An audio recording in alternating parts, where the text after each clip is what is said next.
Om Vasudeva Sutam Devam Kamsachanuramardanam Devaki Paramanandam Krishnam Vande Jagadgurum.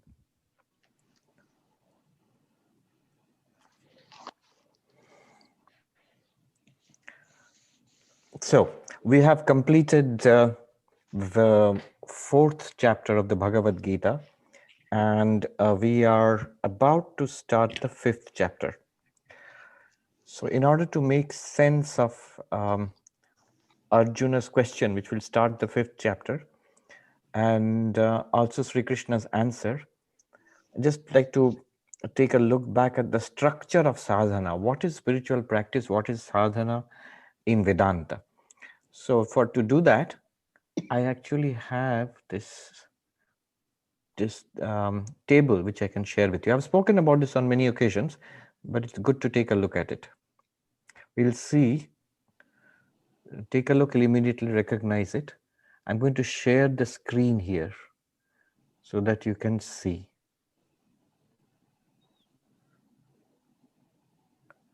Can you see? Can you see the, yes. So here, right. So this we have seen earlier. I mentioned it a number of times. What is sadhana in Vedanta and Advaita Vedanta?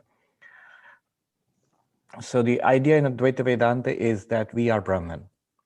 We are infinite existence, consciousness, bliss.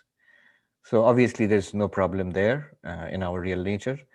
But the moment we are told this, that we are Brahman, our immediate reaction is that I don't know that. I don't feel that. And that seems to be of no use to me at all right now because I've got so many problems. And how are my problems solved by knowing that, by this being, knowing that I'm Brahman, because I don't feel it or experience it? How do I get fulfillment from this? So this, I don't know it, I don't experience it, I'm not getting any benefit out of it. This thing, this is called ignorance. This itself, this experience itself is called ignorance. Here, can you see my cursor? It's moving, yes. So here is ignorance, ajnana. This ignorance is what we experience as, 1 second.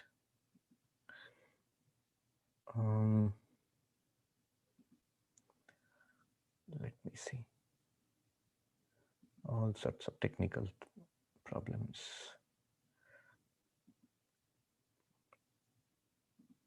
Okay.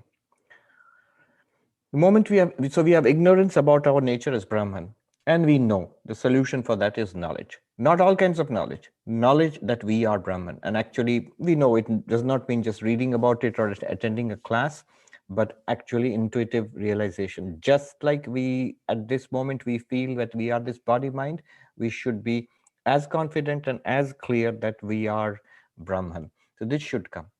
How does this come? So it comes through Jnana Yoga. What is Jnana Yoga? Specifically, it is Shravana, Manana, Nididhyasana. Shravana of what? Of the Upanishads and related texts from a qualified teacher, so to study it systematically. So that is Shravana, studying the Upanishadic knowledge with the help of the Bhagavad Gita, with the help of the Brahma Sutras and the Prakarana texts. So systematically learning Vedanta and then reflecting upon it, Manana, so that all doubts are cleared up, we have clarity and conviction about it. So once we know the teaching and we have clarity and conviction about it, then it has to be assimilated till it becomes a living fact for us. It is a living fact, in fact. But why it does not seem so is because of our lack of clarity or lack of insight. I often get the questions, when you questions about Advaita Vedanta, they often start with, I understand what Advaita Vedanta is, but then ... Everything that comes after the ... is actually a consequence of not understanding Advaita Vedanta. If one truly understands Advaita Vedanta, that but will not come at all. Even understands. So real understanding is at the end of this Shravana, Manana, Nididhyasana. It is, one has no problem at all. So now one may say that it's nice that you are saying it, but I have been studying Advaita Vedanta for 30, 40 years. Some say I've been studying it before you were born, but it is not working. I have so many problems. So then in Vedanta, we say that there is another layer of problems, which is vikshepa, so scattered mind. The first layer of problems was this ignorant mind. So the second layer of problems is scattered mind. It is unable to grasp the teaching. So to make the mind able to grasp the teaching, we must solve this problem of scattered mind. And the solution is focus, attention. This concentration, ekagrata, is developed. The method is upasana. This is where worship and meditation, in Vedic terms, we don't talk about bhakti or yoga, we talk about upasana. In Veda, three terms are there: karma, upasana, jnana. Karma, upasana, jnana. And the whole of Veda can be divided into these three. And you sometimes the upasana and the karma parts are clubbed together into one, karma. Um, Karma means action, upasana means worship or meditation, and third is jnana, means knowledge. Upanishads are taken as the jnana part, and everything else is put under the karma part. But the karma part itself has two parts. One is the actual physical ritualistic action. The other one is the mental, the imagination and the visualizations which are done. So those are called upasanas. Basically, this is what you find in modern meditation techniques in Hinduism, which is a combination of bhakti and yoga, and pranayama, dharana, dhyana, samadhi, and also in many cases associated with the visualization of deities. So that is this thing. It helps in focusing the mind. Here also one may claim, oh, long ago I took mantra diksha, I've been practicing meditation, but my mind is so disturbed. And especially when I practice meditation, my mind becomes more disturbed. Now, what is the problem now? The third layer of problems is called chitta mala, impure mind. So we have three layers of problems: ignorant mind, scattered mind, impure mind. This impure mind, what is the constituents of this impurity? It is lifelong and maybe many lifetimes of conditioning, negativities, the desire and greed and anger and frustrations, all sorts of vasanas which we have conditioned our mind into. And this conditioning manifests itself as raga dvesha, strong likes and dislikes, pull towards something and aversion towards other things. And this is how our life goes. And this disturbs our mind continuously. It does not enable concentration. The mind needs to be prepared. So what is the preparation at this level? Impure mind has to be converted into pure mind. So this is in Sanskrit called chitta shuddhi. Chitta shuddhi. This is a term we come across again and again in sadhana. You'll always hear chitta shuddhi is the thing necessary. So this is the first preparation which is done. And one powerful way, most powerful way of doing chitta shuddhi is karma yoga. I've translated selfless work, but in the Gita sense, it's a wide-ranging practice which converts all our actions, both religious and secular, sacred and secular, into spiritual practice. We can do religious actions with desire, and we can, of course, do secular actions with desire. Converting those religious and secular actions into desireless, selfless activity, that is karma yoga, which is Krsna has been teaching Arjuna so long. Now look at this matrix. Look at this table. What is happening here? Impure mind, in Sanskrit chitta mala, is converted into pure mind, in Sanskrit chitta shuddhi, by the method of karma yoga. Problem, impure mind. Solution, pure mind. Method, karma yoga. Then with that pure mind, we tackle the problem of the scattered mind. Problem, scattered mind. Solution, concentration. Method is upasana, meditation. But with the pure mind, and now you have got concentrated mind. With the pure and concentrated mind, jnana yoga, shravana, manana, and nididhyasana, gives rise to knowledge, brahma jnana. It is brahmakara vritti, which removes the ignorance. And we are back where we started, that you are Brahman. It will become clear without any doubt. There will be no longer, I understand Advaita Vedanta, but that but is removed now. It's done. So this is the matrix of sadhana. This is the way. And remember, this is not a sequence. It only looks like a sequence. Practically in our life, we will do all of them. We will come to Vedanta class. We will try to convert our activities into spiritual activity, and daily we will sit for meditation. Our actions will be converted into karma yoga. Daily we will meditate and also use Vedanta for Atma Vichara. This will go on. All right. One additional note here. Swami Vivekananda, you remember his famous description of spiritual practice. What is religion and what is the practice? He says each soul is potentially divine and the goal is to manifest the divinity already within us. So that is the goal. The goal of religion or spirituality, ultimate goal, is to manifest the divinity within us. And there itself, a lot can be said. Very beautifully worded. He does not say it is only to know the divinity. Here it seems, what I just said, it seems the goal is to know that you are Brahman. But Swami Vivekananda says, manifest the divinity already within us. The manifestation of the divinity will have to be at the level of body, mind, and speech. Our thinking should change. Our speech should change, especially our action should change.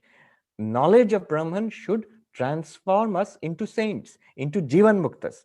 That is understood in Advaita Vedanta, but Swami Vivekananda gives emphasis because above all, Swami Vivekananda is very practical. So the practical results are stated. It is not only a paradigm shift. I earlier thought I am this little jiva, embodied self, and here is a real world and some God I have to believe in. From this dualistic paradigm, I have now gone to the Advaitic paradigm, that is enlightenment. Aham Brahmasmi, I am Brahman. Sarvam Khalvidam Brahma. All this is verily Brahman. This is my realization. But what Swami Vivekananda is saying, that not only this, after this, you are an enlightened person. You are Brahman, but you are living into this body. As long as you're living, you must manifest those qualities. The manifestation of the divinity is in selflessness, in love for all, in fearlessness, in strength, in absolute peace and serenity and joy. All of those things should be manifested.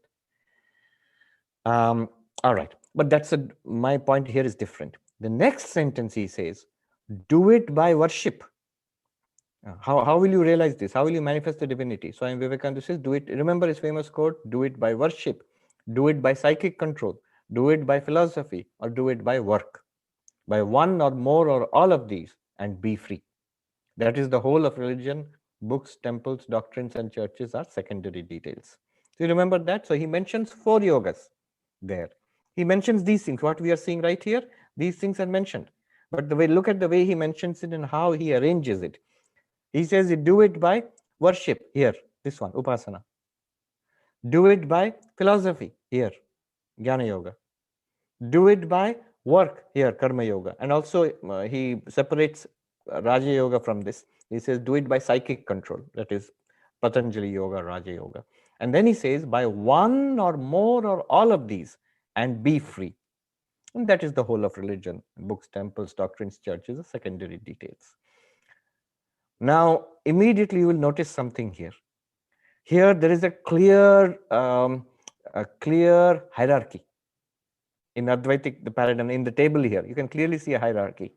First, at the basic level, karma yoga will give you chitta shuddhi, remove impurity of the mind. Then the pure mind will be focused through upasana. It will give you concentration and remove the problem of scattered mind. Then the pure and concentrated mind will be effective in absorbing the teachings of Vedanta, which will give rise to knowledge, and knowledge alone will remove ignorance. The removal of ignorance is moksha. So what gives moksha?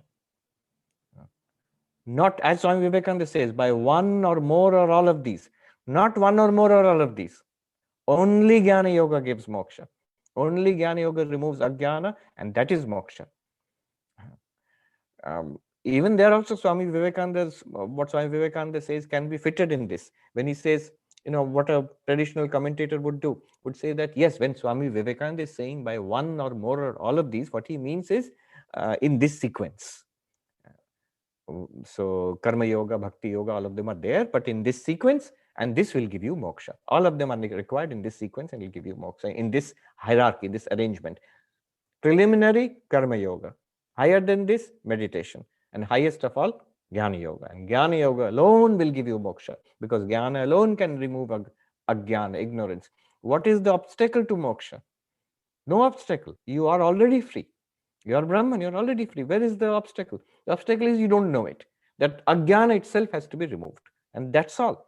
The error that we are not free has to be corrected. That is the purpose of sadhana in Advaita Vedanta. But that's not what Swami Vivekananda meant. If you say, take it as simple and honest about it, what Swami Vivekananda means is, bhakti can give you that manifestation of divinity.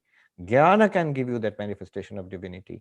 Yoga can give you the manifestation of divinity. And karma yoga can give you the manifestation of divinity. Work, philosophy, meditation, and devotion. All of them can give you that divinity, that manifestation of divinity by themselves or in combination. And do it in whichever way and attain that moksha, and that is the goal of spirituality. So you can clearly see a major difference here. And so note that this hierarchy, it is of course correct, and it is the traditional Advaitic approach. But that's not the only approach. Advaita Vedanta is not the only Vedanta. There is Vishishta Advaita, there is Dvaita, there is Dvaita Advaita, there is Shuddha Advaita, Achintya Bheda Bhed. These are the main schools of Vedanta. And there are also minor sub-schools. Now, when you come to Ramanuja, for example, he will not accept this. He will reverse it. He will say, yes, karma yoga is first. So poor karma yoga is always preliminary. But then next comes jnana yoga. And the highest is bhakti. Ultimately, by karma yoga, you will get a purified mind. Then by the practice of jnana, you will realize that you are not body and mind. You are consciousness. You are the chit amsha of Brahman in Vishishtadvaita Vedanta. Then by bhakti, you are the chit amsha of Brahman, and with bhakti towards Brahman, bhakti towards Narayana, you will attain moksha by the grace of Narayana. And that moksha is you go to Vaikuntha and live in the presence of Narayana. And there are various kinds of moksha. There are, and all the other Vedanta schools, the bhakti schools of Vedanta, they are variations of this. They all give primacy to bhakti, ultimately. And there are further subdivisions of bhakti in each of them. There are some, like for example, the Chaitanya school, the Gaudiya Vaishnava school, which would say that you need not bother so much about meditation. In fact, in Vishishtadvaita itself, I was interested to know one great scholar, Lakshmi Tatacharya. He said that the meditation side is not developed at all in Vishishtadvaita. In Vishishtadvaita, there is ritual, there is upasana, detailed upasana is there, and there is jnana and bhakti. Bhakti is highly, there is a theology of bhakti. But the actual Patanjali type of meditation, that is not stressed. That's maybe one thing which has sort of been, which has withered away. If you come to Chaitanya school of Vaishnavism, the Bengal Gaudiya Vaishnava school, their bhakti is primary. In fact, they will say that you need not bother so much about karma yoga. You need not bother about Patanjali yoga. You need not bother at all much about jnana yoga at all. You just take a bhakti of Krsna and all those other things, purity of mind, concentration of mind, removal of ignorance, whatever is necessary, all of those things will come because of bhakti. By bhakti alone they will come, and it's not wrong at all. So my point here is, if you go to the other schools of Vedanta, they will not accept this. What am I doing here? I'm giving you, first of all, the basic Advaitic paradigm. This is it. Next, I'm disturbing the paradigm, mixing it up by bringing in Swami Vivekananda. Then I'm showing why now I'm going on to show why Swami Vivekananda has done that.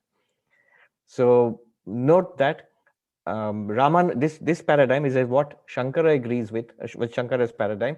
And if you want to read the bhashyas and understand Shankara's commentaries, this is very important. Otherwise, it will not make sense. This is how Shankara has understood Upanishads and Gita and all. But Ramanuja will not agree with it. Madhvacharya will not agree, or Vallabhacharya will not agree with it, Nimbarkacharya will not agree with it, Chaitanya Mahaprabhu will not agree with it, or their followers will not agree with it.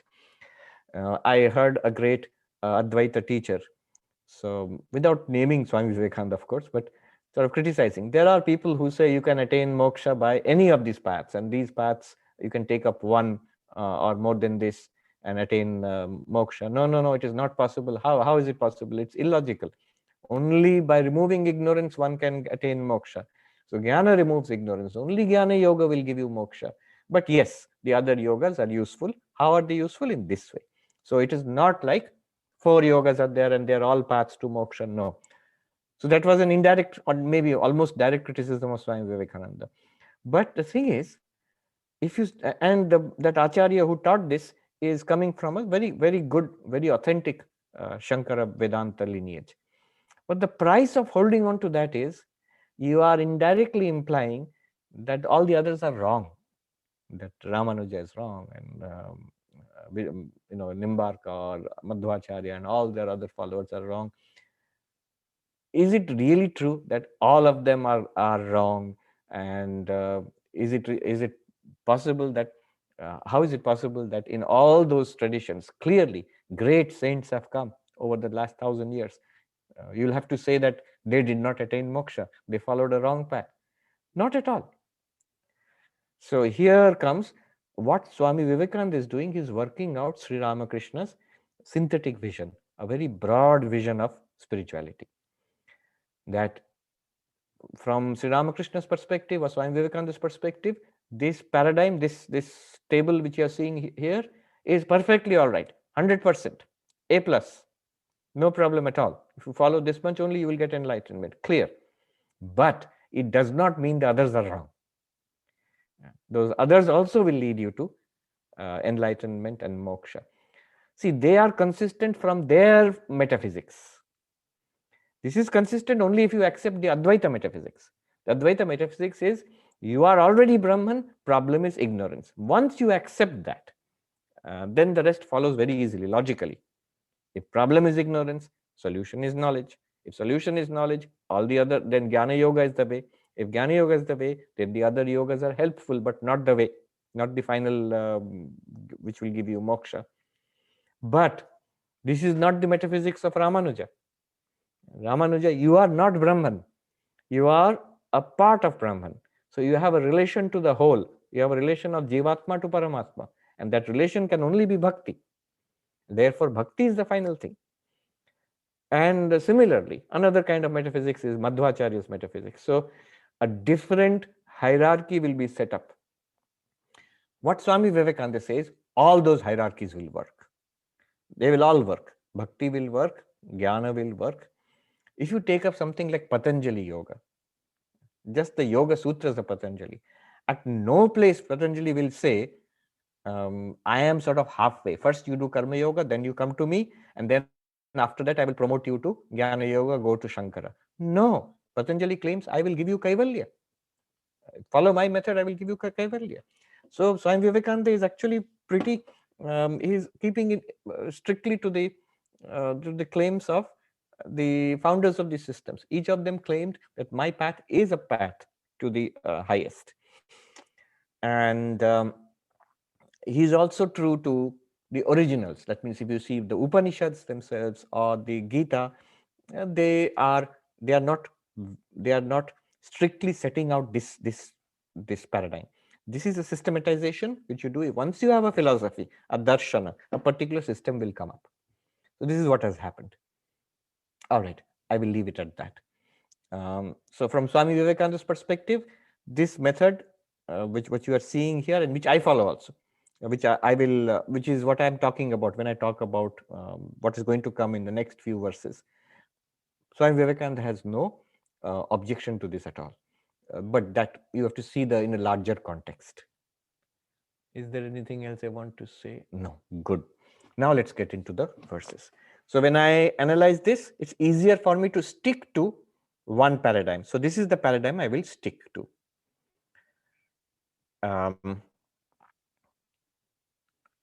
But keep the larger context in mind, in the background of your mind. Now, 5th chapter, Panchamadhyaya. Arjuna uvācha sannyāsaṁ karmaṇāṁ kṛiṣhṇa punar yogaṁ cha śhansasi yach chhreya etayor ekaṁ tanme brūhi su-niśhchitam. Arjuna said, O Krsna, you teach renunciation of actions and again action. Tell me decisively that one of the two which is good for me. Okay, what is Arjuna asking here? The yogas, which we just saw, from an Advaitic perspective, they are all necessary. Did you notice that karma yoga has a specific purpose? It removes our ignorance. It removes our impurities. Raja yoga or upasana has a specific purpose. It removes our distractions. And then jnana yoga has a specific purpose. It gives rise to knowledge, which removes our ignorance. And then we realize that we are Brahman, which is moksha. Now, if that is so, you cannot ask there, which one should I practice? See, I'm discussing what Arjuna is asking. What is the nature of his question? Tell me which is best. Karma yoga is best or jnana yoga is best. But that question is, you can now see, it is not a logical question. It's not a reasonable question. It's like, suppose I want to go to India. I ask you, how do I go? I said, Swami, take a cab from here to Newark airport and then take a flight from there to Mumbai or Delhi. If I ask you, no, tell me one, you're telling me two things. Should I take a flight or should I take a cab? He says, Swami, you have to do both. The cab will take you for one part of the journey and the plane cannot do that. And plane will take you for another part of the journey. The cab cannot do that. Both are necessary. Similarly here, karma yoga and also raja yoga and also jnana yoga, all are necessary. One will give you purity of mind, one which specializes in concentration, one will give you knowledge, enlightenment. One may ask, so why not, after all, if I'm looking for enlightenment and moksha, why not straight jump to jnana yoga? It is like saying, why not straight take the plane? Why just bother with the cab? No, that will not work. So we have to start where we are. I have to start, I'm in Manhattan, I need to get to the airport. I have got impurity of mind, I need purity of mind. Jnana yoga will not work. You just feel sleepy in Vedanta class or get bored. So, or we may be very interested in Vedanta, we may understand everything, but we will say things like, I understand Vedanta, but. So that but is because of the lack of previous preparation. Now, however, Arjuna's question has a meaning. This question, tell me one of the two. See, this Jnana Yoga and Karma Yoga are tied up with another thing, with grihastha and sannyasa. So this is an issue which is bothering Arjuna. Remember, what he's engaged with a problem that he is going to fight this war or not fight this war. And Krsna has now told him about Vedanta, Moksha, and the possibility of sannyasa. So now he's thinking, if I have to do Jnana Yoga, and there's the possibility of sannyasa by taking sannyasa, becoming a monk, giving up my householder responsibilities, including responsibility of fighting this war, maybe I can become enlightened. So why do I have to go through this? Here is an intelligent question. It's a real question actually. Because here, our scriptures, Vedanta, actually gives you an option. So the 4 ashramas, and notice the very beautiful use of the word ashrama. Ashrama is a place for spiritual practice. So grihastha is also an ashram. It's a place for spiritual practice. Just like Vedanta society is an ashrama, and sannyasa is an ashrama. The monastic life is an ashrama. Householder life is also an ashrama. The whole point was to use these stations of life for spiritual practice to become enlightened. Here is Arjuna's question, that it seems to me that one can legitimately, if one is seeking enlightenment, one can stop. Why should I engage myself in worldly duties? Why should I lead a householder life? I understand if I lead a householder life, if I'm if I am a warrior, a prince, a general of the army, then I understand it follows my duty is to fight this war. But suppose you are telling me it is possible to become a monk and become enlightened. So why don't I do that? And that's a genuine question. Distinguish between the two questions. Should I do karma yoga or jnana yoga? Now we realize it's not a real question. You have to do both. But should I continue as a warrior, as a married man, and fight this battle, or in general, fight the battle of life? Or should I give up all of that and go away to the mountains or to, an ashrama and become a monk and then practice my sadhana and become enlightened? After all, if the goal is enlightenment, why bother with all this? Husband, wife, children, bank, job, insurance, and so many problems. Why? Just become a monk. So what does Vedanta say about it? Some religions, Hinduism gives all these. Hinduism is always a very broad spectrum, so it includes all of these. It includes the possibility of householder life and spirituality, includes the possibility of monastic life, giving up householder life, and specialized spiritual life called monastic life, and becoming enlightened. Both are perfectly fine in Hinduism. There are religions which overemphasize monastic life, and there are religions which do not permit monastic life. So, for example, Buddhism, especially the early Buddhism, Theravada Buddhism, the Hinayana is not a good term, it's a derogatory term, it's Theravada Buddhism. Then Jainism, these are heavily monastic paths. So in Theravada Buddhism, for example, to get nirvana in the path taught by Buddha, it is strongly recommended that you become a monk, a bhikkhu or a bhikkhuni, sannyasi or sannyasini, and give up householder life. Householder life can only prepare you at best. Next life you are fit to be a monk, then you will get nirvana. You can practice the ashtanga marga to the full. You cannot do it if you are involved in society, but if you give up and become a monk or a nun, then. So always monasticism is praised above householder life.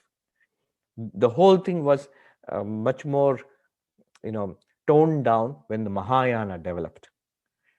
I was talking to a professor at Harvard last year. So why do you think the Mahayana suddenly developed?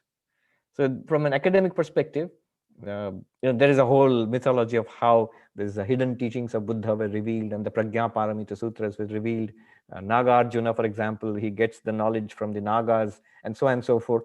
And this was the highest teaching of the Buddha, which was hidden and only waiting for Buddhism to develop to that point where the next level of teachings could be given. This is the story. But of course, academicians are going to have none of that. So they are saying that it's obvious, the professor told me, just think about it. You have large monastic communities. Who's going to pay for it? Householders are going to pay for it. Who's going to build the monasteries and give them food and give them clothes, give them bhiksha? It's the householders. And at one point, you have to accommodate the householders. You can't keep denying that you will not get nirvana. You're only there to give bhiksha to me. No, spirituality, the highest spirituality must be available to the householder. And therefore, you find Mahayana developing. But the original Buddhism strongly emphasized this. In the Jainism also, you see the same movement. Jainism is also very austere, very monastic. The Digambara Jains. So Digambara Jains say that without being a monk, one cannot get nirvana, or in their terms, kaivalya, the kevalan state one cannot attain. And that too, a very severe monastic life for lifetimes is necessary. And a more moderate form was the Shvetambara, the white clothes. So the sky-clad, that means you have to remain naked. That is the very austere Digambara kind of monasticism. Both are still there right now. But that also praised. In Jainism, monasticism is highly praised. So it's always a great celebration and highly praised if some young person, man or woman, becomes a monk or a nun. On the other hand, in religions like Sikhism, for example, Islam or Judaism, monasticism is not encouraged. In fact, there are no clear monastic orders. There are always fakirs or mystics or ascetics, but Monasticism is a major tradition of the religion, not allowed in Sikhism, not allowed in Judaism, not allowed in Islam. As I said, don't immediately talk about like the Sufis or the Fakirs. So they are like what do you call freelancers. They are not part of an organized monasticism. So there, it is a household religion. It's you're commanded to marry and be part of society and raise a family and be religious and spiritual. In Christianity and Hinduism, both are there. In Catholic Christianity, for example, monasticism was there. There are monasteries, monks and nuns from the very beginning, from Christ's time, from the apostles, who were all monks. Christ and apostles were all monks. And of course, a very strong householder tradition is there. Notice that Protestantism, in one sense, was a reaction against this. They wiped out the monastic part of it in the Protestant Revolution. So what was it trying to say? Yes. So in Hinduism, you have these two broad approaches. If you go back to the Upanishads, and Shankaracharya, who is very pro-monastic himself because he's a monk and his audience is mostly Vedantic monks, but he makes it very clear. Upanishads, Jabal Upanishad, for example, what is the Hindu approach to this? It says that there are 4 stations of life, 4 ashramas, 4 places for spiritual development. Brahmacharya, the student life before you get married. Then that's an ashrama. Then there is grihastha, the householder, once you get married. And then there is vanaprastha. After your children are grown up and gone, you retire and focus on spiritual life. That is a retired kind of, not monastic, but a spiritual life dedicated to study, contemplation, and all. And finally, sannyasa, for all, not compulsory, but it is open for all. You can finally be alone and only dedicated to enlightenment and seeking moksha. So 4 stages, 4 ashramas: brahmacharya, grihastha, vanaprastha, and sannyasa. 4. The student, the householder, the forest dweller, and the monk. Then the Upanishad says something interesting. First it says, having been a brahmachari, become a grihastha. Having been a grihastha, become a forest dweller. Having been a forest dweller, become a monk. This is how your life should progress. And then it goes on to say a very interesting thing. Brahmacharyadva, grihatva, vanatva, yadareva virajit, tadareva pravrajit. If you are ready, if you want moksha and nothing else in life, if you are ready for that, then you can become a monk. It's an interesting addition. You can become a monk from the student life directly, from the householder life directly, or from the forest dweller life. So this is added in the Jabala Upanishad, which is what gives us permission. So all these people who become sannyasis or sannyasinis without going through grihastha life, how is this permitted in Hinduism? This is permitted because of that rule. Since the goal is enlightenment, if you think you are ready, for monastic life, one needs a certain readiness. Which is better? It depends. It depends on one's readiness, what one wants in life, one's station in life, and also ultimately on one's own karma. What one ends up is not so much really a choice as one's prarabdha karma. There are advantages in householder life. There are advantages in monastic life. Sri Ramakrishna, for example, when the householder devotees would say that, should we give up householder life? He said, no, why should you give up? He says, being in householder life and trying to worship God is like fighting from inside a fort. If you're a monk, who is going to feed you? You're going to wander here and then half of your energy will be spent in being a beggar. So you are in householder life. There is security. You have money in the bank. You have a husband and a wife and children and grandchildren to look after you, hopefully. And you have insurance and so stuff like that. And so you have a certain place in society. You have things to do in life, a certain role to play in life, and that helps one to develop. In contrast, what is monastic life basically? You give up. Monastic life literally means giving up or renouncing. Renouncing what? Renouncing all relations. So a monk does not have husband, wife, does not have father, mother, children, relatives, friends, enemies. They are all one to a monk. A special place may be given to guru, the teacher, but otherwise everybody is one to you. Does not have possessions. You can't have gadgets or money or stuff like that, strictly speaking. And does not have obligations, duties and obligations. Neither religious, ritualistic, which was a big thing in ancient India. You had so many things. Every day you had some rituals to perform. Nothing. Nor do you have material obligations to family, to community, or to society. Okay. That leaves you totally free for one thing and one thing only, is to seek enlightenment and get enlightenment. And the society, it's amazing that a society valued it so much. It would privilege this and support a group of people to do this and encourage people to do this, at least at the end of their lives. Or if you wanted, it would be very prestigious, very good. Everybody would be happy to help you to do that if you wanted it early.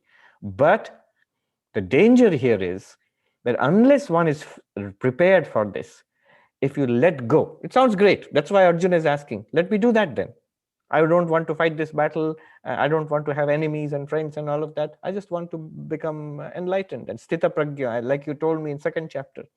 The danger is, and I've seen this again and again in the mountains and other places, moment you're let out of this kind of framework of householder life, of social obligations, you begin to see the value of that. That is a framework which imposes a discipline and structure on your life. If the mind is not ready to sincerely pursue a life of one-pointed spiritual practice, then the mind will simply relapse back into tamas. You end up being a beggar, a vagabond, a good for nothing, or you enter politics or do something like that, just to occupy your time. So that's what happens. It's not all that easy. That's why in our okay, all right, let me just go ahead and see what Krsna says. So look at the verse here. What Arjuna is asking is sannyāsaṁ karmaṇāṁ Kṛiṣhṇa punar yogaṁ śhansasi. You're praising the giving up of activities, a monastic life. Give up all secular and religious rituals associated with householder life. By the way, one more point. Hinduism recognizes that householder life is the basis of society. Who pays for students? The college, and at least in India, the parents pay for everything until you. One student was one Indian visitor here was saying that, Swami, when we are growing up in India, we had this feeling by going to college, you're doing your parents a favor. It's only here that I realize that it's the parents who are doing you a favor if they're financing your college and education. In India, it's like if you study and work hard, you're doing a great favor to the parents. So it's the householders who finance the student. It's the householders who take care of the the retirement homes and all of that, or the monies from your householder earnings. So the forest dwellers are also provided by the householders, and the monks are entirely provided for by the householders. So the householder is the basis of society. Now, sannyāsaṁ karmaṇāṁ Kṛiṣhṇa, you're talking about renunciation of activities, renunciation of duties and obligations, monkhood. Punar yogaṁ śhansasi. But you also have talked about karma yoga, doing your duties wherever you are in householder life, spiritualizing that. Both you have talked about. Yach chhreya, etayor, ekaṁ. Of these two, what is good for me? What will take me to enlightenment? Tan me brūhi su-niśhchitam. Tell me one definitely. So one of them, you please prescribe. Should I stay like this, or should I become a monk? And even the question of becoming a monk, we all know this from monastic life. In our monastery, it's just before the exams, a lot of young people want to become monks. It's because they are fine the rest of the year, but when the exams are near, I don't like all this. I want to realize God. And can I join the monastery? And we say, of course you can, but just you have to graduate. We need a graduation certificate from you before you let you into the monastery. And they all disappear. They never come back again. So it's just the crisis. People want to avoid that. Arjuna also wants to avoid it. He was perfectly fine with what he was doing till now. But only in this crisis, he doesn't like it anymore. So that's one problem. But now he is asking, tell me one of these two, which will lead me to enlightenment. Here it says, what is good for me? Tell me one. But basically, what is good? Shreya means enlightenment. It is Upanishadic language. Shreya and Preya. Shreya means the highest goal. Literally in Sanskrit, Shreya means that which is good. Preya means that which is pleasant. The good and the pleasant are unfortunately rarely the same thing. And they tend to differ. The good takes you towards your goal, the goals of human life, and ultimately the goal of enlightenment. The pleasant usually makes us sink back into the mud of worldliness. So Shreya here means this goal you're talking about, enlightenment. I agree, it's a great thing. I want to attain that. So this is my question. All this, in order to point out that this question can be interpreted in two ways. One way is, should I do Jnana Yoga or Karma Yoga? Tell me one. That is easy to answer. Answer is both. Because as you saw, the table, Karma Yoga, Upasana, Jnana Yoga, all are necessary. You have to. Do I take a cab or an aeroplane? Both. It's very easy to answer. There's no option there. But the other one is a genuine question. Should I become a monk or remain as a householder? So this is the question. A question is there only when there is a genuine choice. Before I go to the answer, already there are questions about the question, I think. There is activity in the chat. Let me take a look.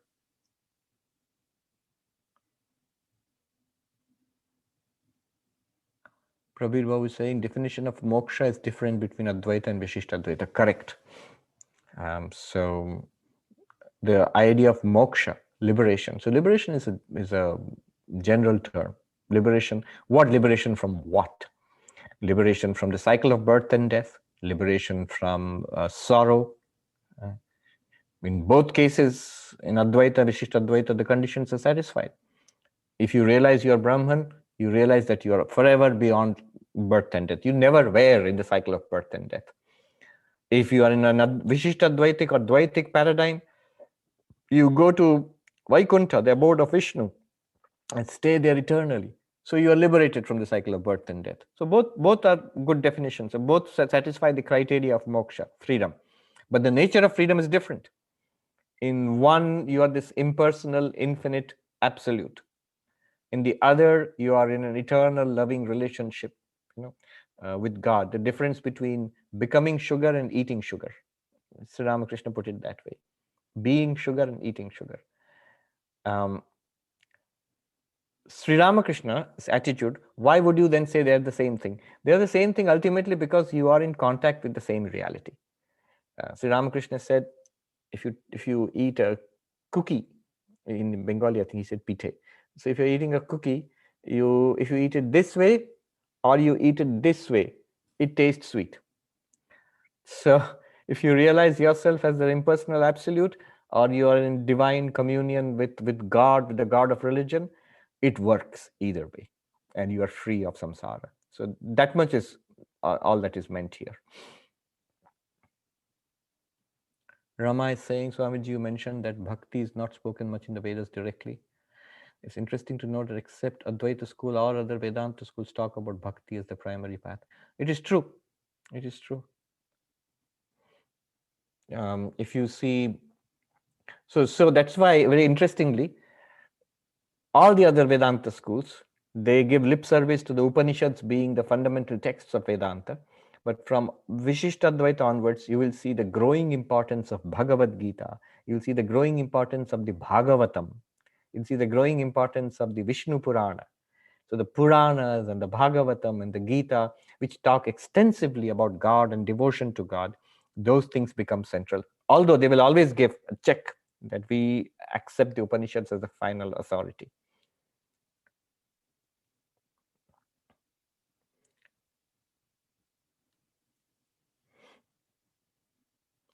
Also, just as an observation, the most ancient philosophies in India, they're all philosophies of knowledge. Have you noticed that?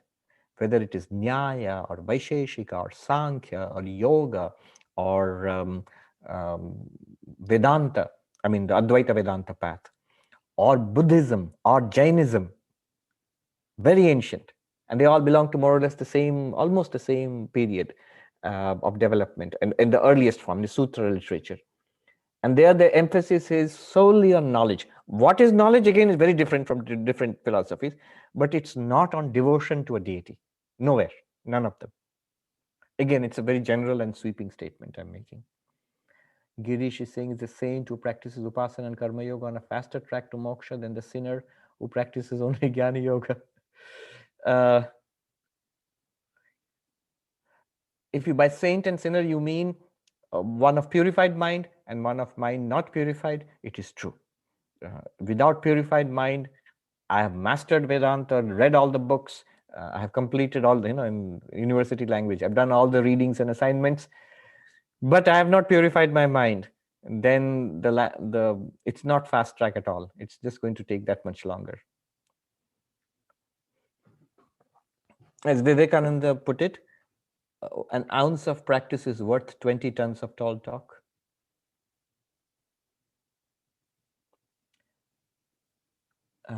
Vishwanathan is saying in the 3x3 matrix, after developing a concentrated mind, when the sadhaka comes to jnana yoga, is the assumption that now they have the capability to apply their mind better?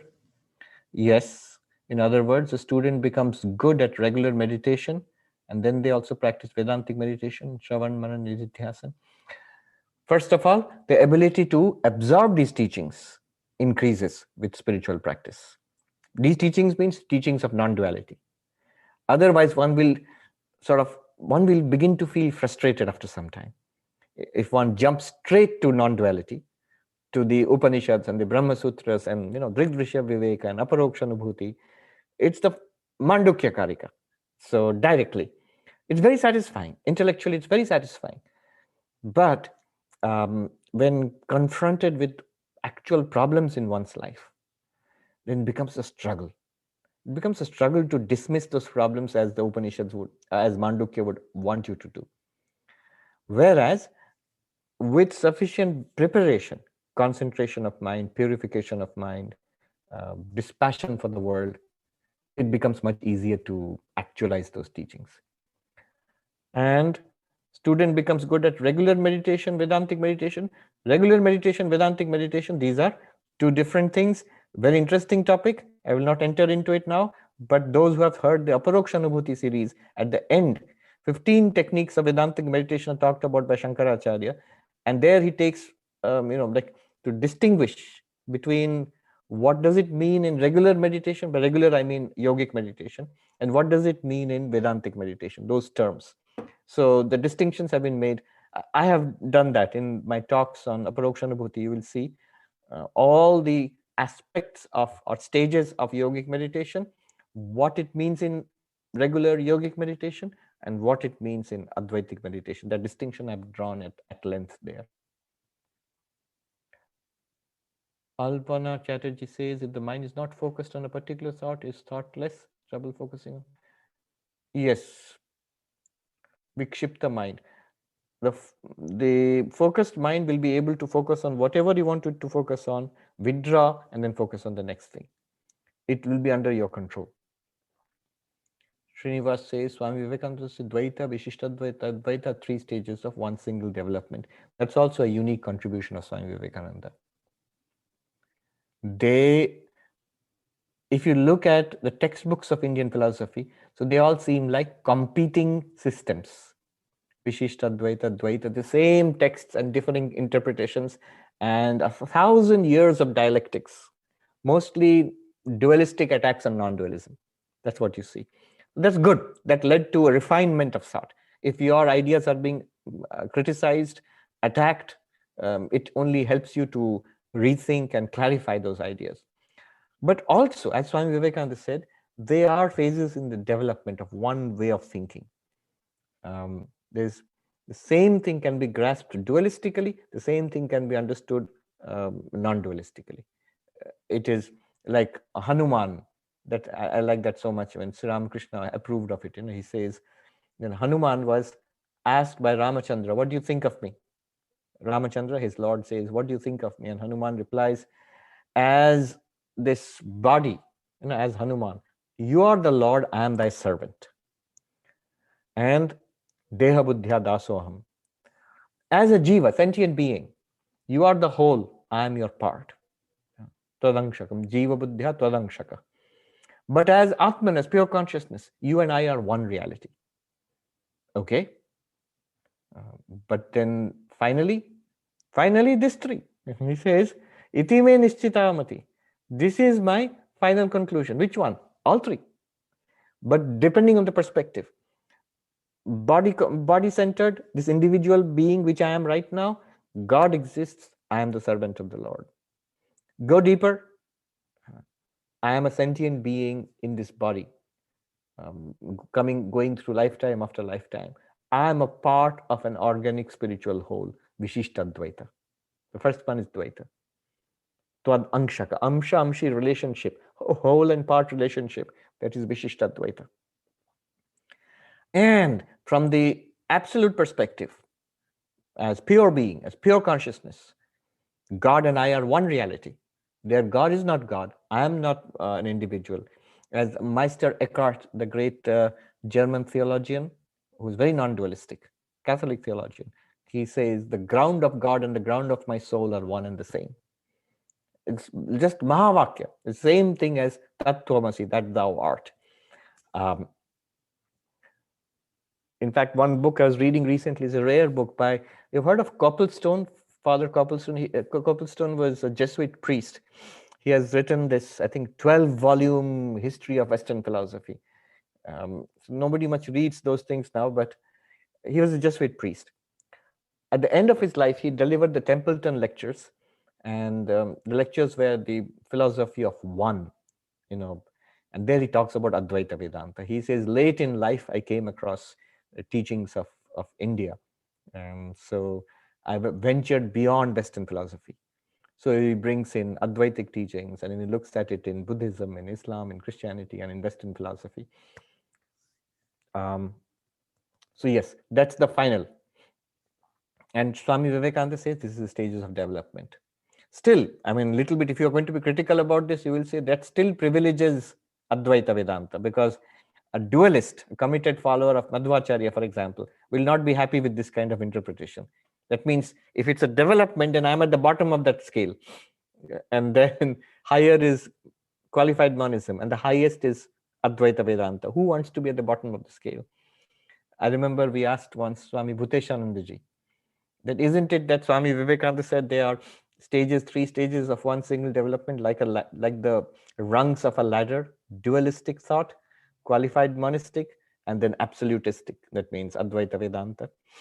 And his answer in his typical drawl, he was, I think, about 95 or 96 years at that time. And he would speak slowly with a drawl. He said, yes, but remember, a ladder can be reversed. So your non-dualistic Advaita Vedanta becomes the lowest rung of the ladder, and dualistic devotion becomes the highest. The ladder can be reversed conceptually. And that's actually what the Gaudiya Vaishnavas do. The followers of Chaitanya, they put Advaita at the lowest. It's sinners who become non-dualistic. The saintly become devotees of Krsna. Okay, so that we know where we stand. Nidjar is asking, Swamiji, I can assume we practice all three methods in parallel. Yes, we practice all three methods, absolutely. Even for Shankara Advaitins, who say this is the way, first Karma Yoga, then Upasana, and then Advaita. If you look at their lives from the very beginning, do they spend 30 years doing Karma Yoga, sweeping the ashram, and then next 20 years repeating the Gayatri Mantra, and then the final, like 30 years listening to the Upanishads? Not at all. From the very beginning, there is Karma Yoga. There is ritualism and upasana, and there is the study of the Vedanta, Shravan, Manan, Nididhyasana. So they all go parallelly, even for the strictest non-dualist, they all go parallelly. Punita says, Buddha left everything behind to gain moksha, but he was likely not confused like Arjuna. Notice, we will see now next. But notice one thing about the life of the Buddha. He left everything, became a monk, and he strongly recommended monastic life afterwards. But notice in the first, I think, 8 years or 10 years of his life, he went through intense practices. Chitta Shuddhi, purity of mind.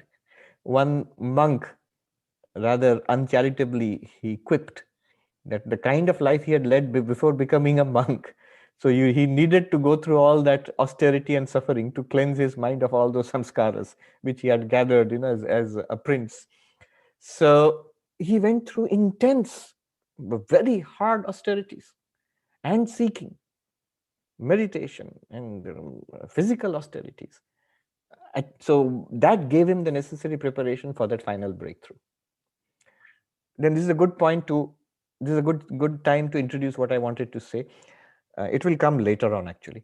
Even in monastic life, that is why he says, even in monastic life, Krsna will point out in the next few, we have already run out of time. Even in monastic life, it is understood that preparation may not be there. Necessary preparation for monastic life may not be there. So, for example, in our order, and I know many others, the moment a young person becomes a monk, they're thrown into a lot of responsibilities. And we are all, it's a common complaint among the newcomers. We are not getting time for meditation. We are not getting time for study. So much work is being given to us on purpose. You're kept busy from morning to evening. You thought you ran away from householder life. I remember when I joined, 3 days later after I joined, a senior monk said, look, there is a hostel. There are 40 kids there. Go and look after them. I thought if I had become a householder and married, I would have 1 or 2 kids. Now there are 40 kids to look after. You cannot run away from responsibilities. So, and that load, I used to work in the office, I used to work in the kitchen, I used to work in the temple, I used to work in this classroom, I used to look after a hostel, and on top of that, meditation and puja and scriptural study, and a really hard life. In those days, it was, there wasn't even a fan in my room. It was really hot, and there's a purpose to it that rounds out the personality, that develops a certain resilience and strength, that struggle. What a householder who is trying to lead an ethical, moral life in society, a married life with children and responsibilities, and struggling with society, and trying to be spiritual in that. The same kind of development is necessary even in the ashram. So that's why so much responsibility is put. One monk, he told me, when he joined, he was in Narendrapur Ramakrishna Mission, which is an educational complex. He was he was a novice. And he, the same complaint, I have so much work, I don't have time for meditation. He wrote to Swami Atmasthanandaji, who later became the president of the order.